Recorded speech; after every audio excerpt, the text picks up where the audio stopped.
안녕하세요 여러분, 즐거운 평일입니다. 자, 어제는 정말 휘황찬란한 하루였습니다.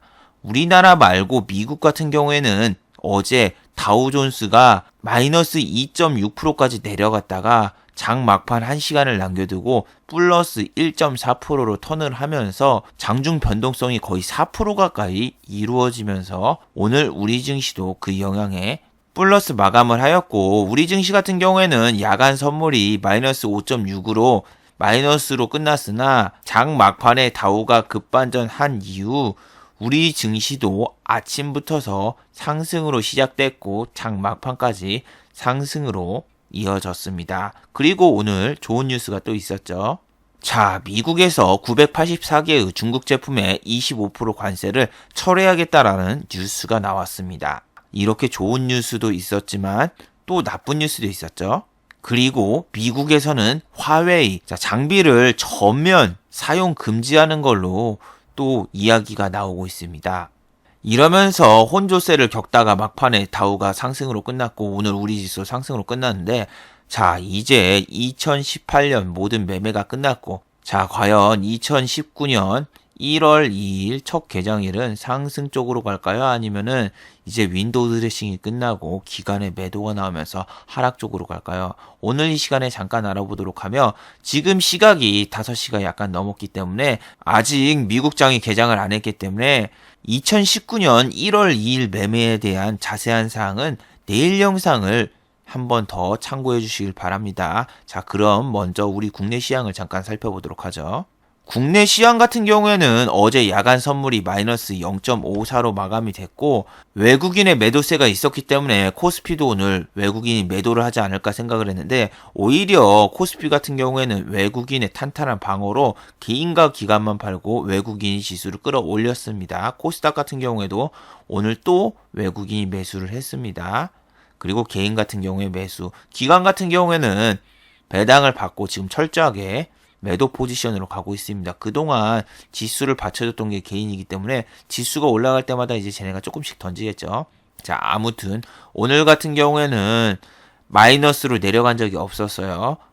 플러스 0.34 그리고 1% 가까이 오르다가 종가에는 그냥 0.41 딱 2040포인트까지 지켜주고 2050까지는 터치하지 않은 모습을 보여주고 있습니다. 그런데 어제 다우가 마이너스 2.64로 마감이 되었을 경우에는 우리 지수가 오늘 반대로 마이너스로 시작하고 마이너스로 끝났을 확률이 높았습니다. 다우 지수 같은 경우에는 썩어도 준치라고, 원래 어제 같은 경우에는 전날 1000포인트 가까이 올랐기 때문에 내릴 확률이 매우 높았으며, 야간 선물 같은 경우에도 마이너스 1% 정도 빠지고 있었기 때문에 배당락 바로 끝나고 발표를 하겠습니까. 그리고 삼성바이오로직스 같은 경우에는 디커플링이 나오면서 이렇게 상승을 했는데 뭔가 찜찜하고 꾸리꾸리하지 않습니까? 또 오늘도 필라델피아 반도체가 상승했음에도 불구하고 하이닉스 같은 경우에 하락을 했죠. 삼성전자 물론 1% 정도 올랐지만 어제 내렸었죠. 근데 이런 걸 보면은 지수를 가지고 노는 애들이 우리 패를 읽고 그 다음에 행동하는 것 같아요. 오늘 정유주 같은 경우에는 또 마이너스 3% 가까이 하락이 나오니까 또 내렸어요. 그러니까 정유주가 웃긴 게, 조선주 같은 경우에는 산유국에서 셔틀탱크라고 해가지고 기름을 운반하는 배를 만드는데 그게 유가가 높아야지 수주가 많이 들어옵니다. 하지만 유가가 요즘 곤두박질을 하고 있죠. 밑으로 곤두박질을 하고 있는데도 현대미포조선이라던가 그리고 중공업 관련주가 되게 많이 올렸었다가 드디어 이제 막 폭락하기 시작을 했죠. 근데 S-오일이나 이런 애들은 기름값이 내린다고 해가지고 오지게 때려 맞으면서 지금 연저점 깨지고 지금 9만원대까지 왔는데, 오히려 현대미포조선이나 이런 애들은 신고가를 갔었죠. 신고가를 갔다가 지금 내려오고 있는데, 여러분이 그걸 생각을 하셔야 됩니다. 이 S-오일이라던가 이노베이션이나 이런 애들 같은 경우에는 30불, 40불 이때 갔을 때 주가가 3만원, 4만원, 그리고 이노베이션 같은 경우에는 그 당시에 10만원 미만 뭐 그렇게 됐으니까 유가가 다시 밑으로 내려가면 그 주가로 다시 돌아갈 수 있다고 항상 생각하세요. 근데 SK 이노베이션 같은 경우에는 지금 2차 전지 수출이라던가 다른 쪽에서도 지금 사업을 하고 있기 때문에 그냥 단순히 정유주로 보기는 좀 그렇습니다. 그래서 예전처럼 주가가 뭐 10만 원 뭐 그때까지 안 내려가는데 지금 그냥 정유 수혜라던가 아니면 피해주는 그냥 수급이 다 엉망이에요. 제주항공 같은 경우에는 오늘 유가가 3% 내렸으면 호재인데 또 내리잖아요. 그리고 환율도 지금 또 내렸으니까 어느 정도 반등해야 되는데 안 하죠. 개인은 당연히 이게 수혜라고 생각하고 들어왔지만 이렇게 안 사고 안 오르죠, 주가가. 그래서 여러분이 그냥 지표만 딱 보고 이렇게 오를 거다 생각하는 주식들은 지금 생각보다 쉽게 안 가요. 그러니까 우리 패를 다 읽고 하기 때문에 쟤네들이 들어온 다음에 쟤네들이 끌어올릴 때 들어가세요. 미리 사놓고 선침해하자 그게 아니라 언젠가 오겠지가 아니라 분명히 항공주는 어제도 설명했으니까 짤막하게 또 얘기하면은 다음 분기하고 다다음 분기 실적이 좋을 수가 없다고요. 10월 달에 황금 연휴 작년에 있었죠. 이번에 없었어요. 12월 달에 크리스마스 건너뛰기라서 여행객도 별로 없었고 저도 여행 갔다 오면서 느꼈는데 공항에 별로 사람 없었어요. 선침해라는 건 실적이 잘 나올 거를 예상을 하고 선침해를 하는 거지 그냥 단순히 저렇게 유가라던가 환율 변동에 의해 가지고 왔다 갔다 하는 거는 선침해하다가 잘못하다가 여러분 골로 갈 수 있습니다. 그리고 오늘 같은 경우에는 미장이 내릴 가능성이 높은 게 전날이랑 이틀 전을 합치면 6% 이상 올랐습니다. 그리고 지금 984개 25% 관세 철회 이 뉴스가 나왔음에도 불구하고 지금 야간 선물 같은 경우에는 내리고 있죠. 지금 다시 또 올라오네. 해도 얘네는 오늘 조정을 줄 확률이 되게 높습니다. 지금 유럽 같은 경우에는 반짝반짝거리면서 오르고 있는데요. 유럽은 어제 내렸습니다, 여러분. 그리고 어제 미장을 끌어올린 것도 여러분이 그 생각을 한번 해보세요. 우리나라처럼 미국도 윈도우 드레싱 역할로 마지막에 지수를 방어하려고 억지로 끌어올린 게 아닐까 그런 생각도 한번 해보세요. 물론 크리스마스 아마존 매출 대박 그리고 소비지수가 결과를 보니까 좋았다. 뭐 그렇게 해서 경제 지표적으로 좋은 것도 있었지만 좀 어거지스럽게 올린 경향도 있습니다. 개인적인 생각으로는. 그래서 지금 막 총알이 있으신 분들 같은 경우에는 막판에 외인이 샀으니까 이제 1월 2일부터서 공격적으로 해도 되겠다. 안 되겠다. 막 그렇게 지금 흥분하지 마세요. 원래 월초하고 월말에는 상대방의 패를 보면서 이제 어떤 방식으로 나올까 이제 본 다음에 싸워야지 그냥 월초부터 공격적으로 들어가면 안 됩니다. 그리고 최근 핫했던 주식들이 오늘 대거 내렸죠. 첫 번째 보혜양조가 있었죠. 보혜양조 같은 경우에는 유시민 관련주로 해가지고 되게 상승을 많이 했었고 이번에 공시가 하나 나왔는데 뭐 매각설 소문도 있었고 지금 구조조정을 한다 뭐 이런 이야기도 나오고 적자가 지금 지속된다 이 뉴스가 뜨면서 오늘 17% 가까이 내렸습니다. 마이너스 17% 가까이 내렸고 또 외국인 다 팔고 튀었죠. 개인만 또 싸다고 샀고 그리고 정상적인 주식들이 갈 때는 이렇게 SG 충방도 당신은 시민, 유시민 관련주인데 이렇게 정치 테마주가 내리는 경향이 되게 심합니다. SG 충방도 오늘 내렸죠. 자, 그리고 세계적인 투자가 짐 로저스가 사회이사로 부임할 거라는 소문 하나만으로 아난티 같은 경우에는 주가가 엄청나게 올랐으나 오늘 같은 경우에는 이제 자사주 처분을 한다고 뉴스가 나오면서 마이너스 11% 가까이 내리고 마감이 됐습니다. 투자 재원을 확보하기 위해서 자사주를 처분한다 뭐 이렇게 말했지만 이게 정치 테마주하고 그 다음에 적자 회사들의 최후입니다. 자, 짐 로저스 주주총회 해서 이제 사회 이사에 위임한다. 12월 27일 이때입니다. 오늘 언제죠? 12월 28일이에요. 이제 이슈 끝났습니다. 여기서 뭐 취임을 하든 말든 여기서 뻥 올라가는 게 아니라 재료 소멸로 내려갑니다. 취임해도. 우리나라 회사들 같은 경우에는 실적이 잘 나오거나 아니면 주가가 오르면은 대주주가 매도를 하거나 스톡 옵션을 하거나 유상증자를 때리거나 뭐 그럽니다. 무슨 기업이 그렇다? 적자 기업. 그렇기 때문에 재무제표를 꼭 봐야 됩니다. 그렇다고 재무제표가 다 맞는 게 아닙니다. 분식회계 우리나라 정말 많아요. 그리고 우리나라 재무제표도 믿어도 될까 안 될까를 선택한다면 전 잘 안 믿는 편이에요. 안 믿는 편인데 그런데도 마이너스 적자 기업인 회사는 정말 뭔가 캥기는 게 있고 안 좋을 확률이 되게 높습니다. 그리고 이렇게 정치 테마주에 얽히거나 아니면 뭐 대북주 뭐 이런 거 얽혀버리면은 주가가 이렇게 2배, 3배 이렇게 뻥 뛰면은 아싸라비아, 콜롬비아 하고 바로 대주주가 처분하거나 아니면 유상증자 막 그런 거 바로 때립니다. 안 때릴 수가 없어요. 뭐 자기네는 뭐 재원 확보를 위해서 한다고 하는데 절대 그럴 리가 없어요. 우리나라는 뭐 회사 경영이 정말 잘 되고 있어서 주가가 오르든 뭘 실적이 잘 나와도 배당을 더 늘려주거나 그러지 않습니다. 미국이나 다른 나라 가봐요. 배당을 연말에 한 번 하는 게 아니라 중간 배당도 하고 월말 배당도 해가지고 무슨 배당이 1년에 4번 나오는 회사도 있어요.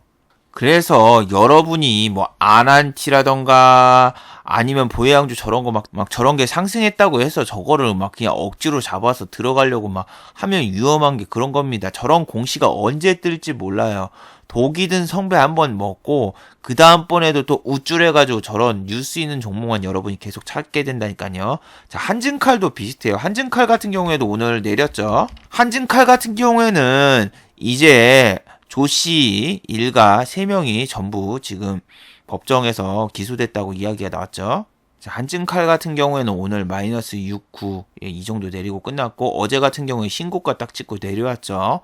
근데 이런 주식 같은 경우에는 지금 경영권 분쟁 때문에 뭐 그런다고 했는데 우리나라 역사상에 뭐 사모펀드라던가 다른 쪽에서 공격을 하면서 경영권 분쟁을 하면은 마지막에는 유상증자라던가 자사주 처분이라던가 뭔가 수를 써가지고 경영권을 보호하지 대한항공의 조씨 일가가 주식을 더 확보하거나 뭐 그런 식으로는 안 할 확률이 높다고 지난번에도 이 얘기를 했죠. 근데 어떤 분들 같은 경우에는 그 당시에 가격이 3만 원이었거든요. 근데 여기서 막 한 번 더 올랐다고 이렇게 내리다가 한 번 더 올랐다고 이런 거 올랐을 때 했어야 되는데 네가 안 좋다고 뭐 얘기를 해가지고 못했다고 그 말을 하는데 그렇게 땡기면 남 말 듣고 본인이 해보죠. 근데 이거 한 번 3만 원에서 여기 이거 하나 뜬 거 먹으려고 그런 모험수를 두나요? 모험수를 과연 둬가지고 수익을 챙기고 나갔을까요? 여기서 좀 오르면 4만원 막 4만 5천원 본다고 하면서 익절도 못하고 손절도 못하고 여기서 때려맞지 않았을까요? 그렇게 잘하시는 분이 이런 걸 볼 수도 없죠. 만약에 본인이 그렇게 잘 해왔다면은. 제 주변에도 말씀을 드리잖아요. 안철수 써니전자로 2억 벌고 반기문 테마주 들어가서 깡통 찼다. 몇 번을 얘기해 주잖아요. 그 사람들이 다 그랬었어요. 그 2억 번 다음에 얼마나 자랑하고 너도 이런 거 테마를 노려야 된다 뭐 해야 된다 뭐 선침이 어쩌고 저쩌고 하면서 막 입 나불나불 거리더니 저러다가 분명 깡통 찰 텐데 하는데 한 달 천하였어요. 한 달 천하. 거기서 그 다음에 반기문 테마주로 넘어가더니 깡통. 예. 그런 식으로 됐듯이 여러분이 나쁜 습관 들이면 안 됩니다. 한진칼 같은 경우에도 지금 또 뉴스가 나왔는데 자, 여기 보시면은 이 KCGI가 거기 지금 사모펀드거든요. 사모펀드가 이제 추가 지분을 확보하기 위해서 뭐 삼성증권과 이제 뭐 투합을 한다.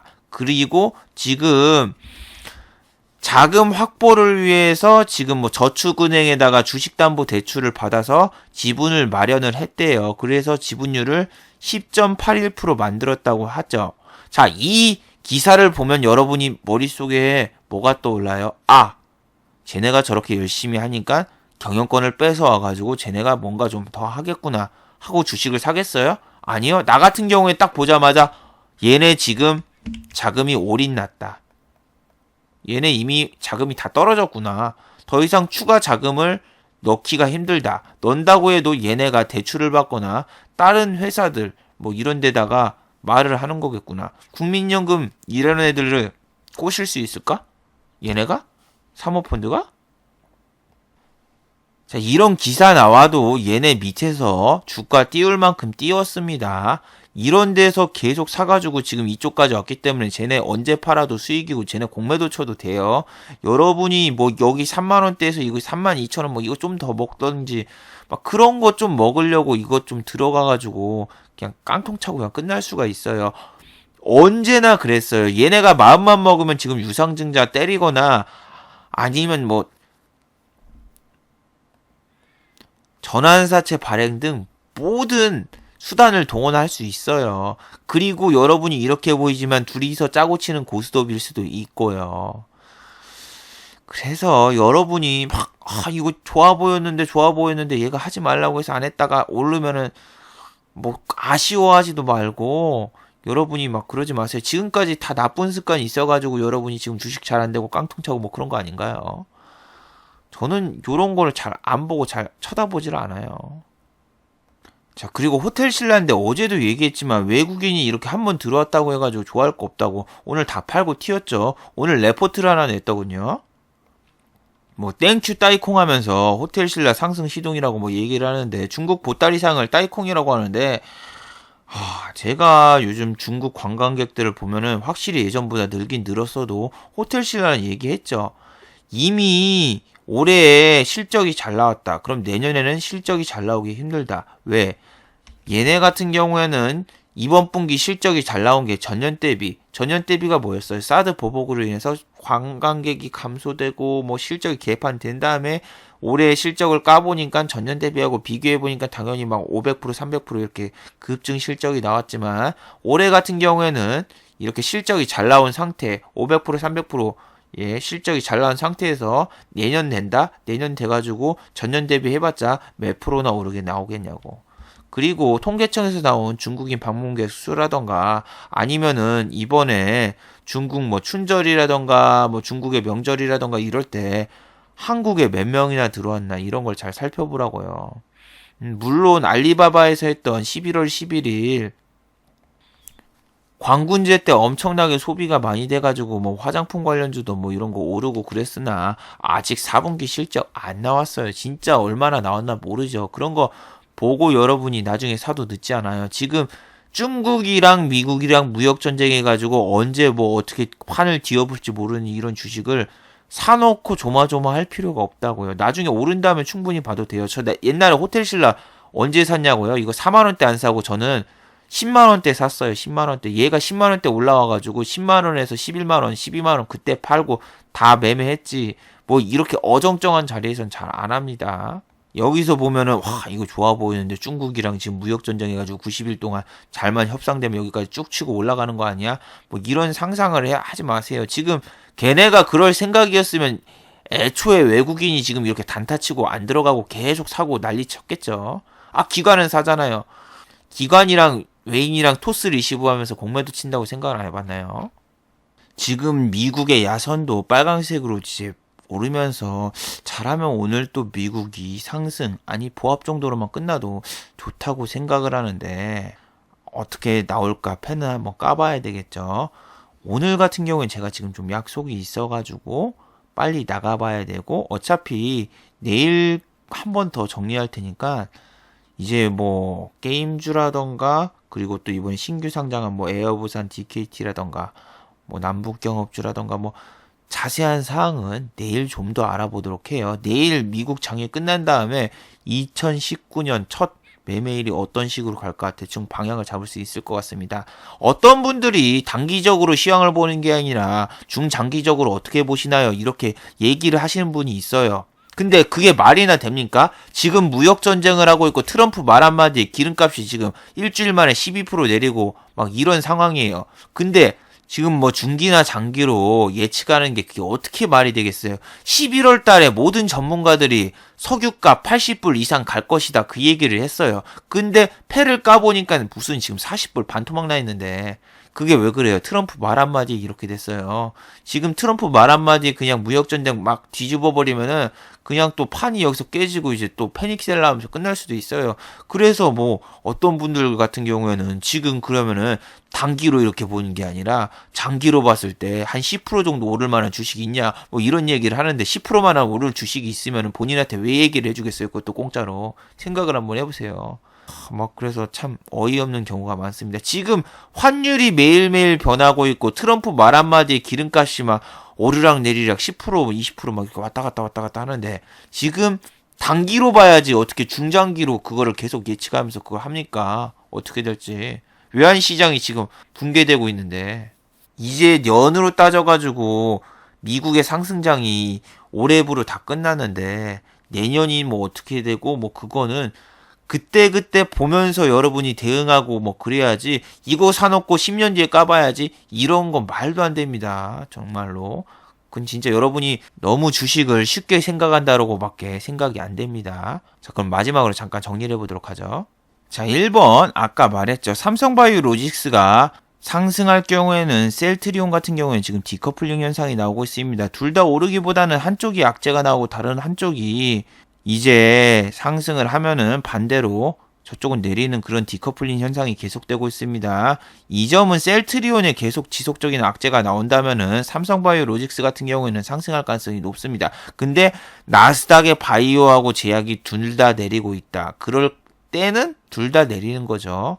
지금 같은 경우에는 오늘 나스닥 바이오 지수도 올랐어요. 그리고 오늘 장이 좋은데 이런 장 좋은데도 어머 셀트리온이 내리네 악재가 있죠. 근데 삼성바이오로직스도 뭐 회계 감리 이슈가 있는데 왜 쟤는 오르나? 그냥 디커플링 나온다고 쉽게 생각하면 되죠. 두 번째, 필라델피아 반도체 지수가 급등해도 한국 반도체들은 급등하지 않습니다. 필라델피아 반도체 지수가 이틀간 약 6% 이상 상승을 했음에도 불구하고 SK 하이닉스와 삼성전자는 맥을 전혀 못 추고 올라가지 않고 있어요. 외국인의 수급은 분명히 있습니다. 하이닉스하고 삼성전자. 하지만 지수를 떠받칠 때 외국인과 기관 둘 중에 기관이 어마어마하게 사면서 지수를 떠받쳤죠. 특히 금융투자.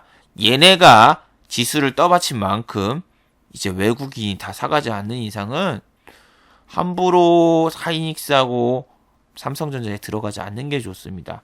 쟤네가 지수 떠받치면서 매수한 물량들 지금 올라가면 다 물량 나와요. 자, 오늘은 금요일이니까 이렇게 짧게 보고 과연 오늘 미장이 어떻게 끝날까 잘 한번 지켜보도록 합시다. 자, 유튜브 광고도 제발 끝까지 봐주시면 정말 고맙겠고 좋아요와 구독하기도 눌러주시면 정말 고맙겠습니다. 자, 다들 수고하셨습니다. 즐거운 불금 되시길 바랍니다. 수고하셨습니다.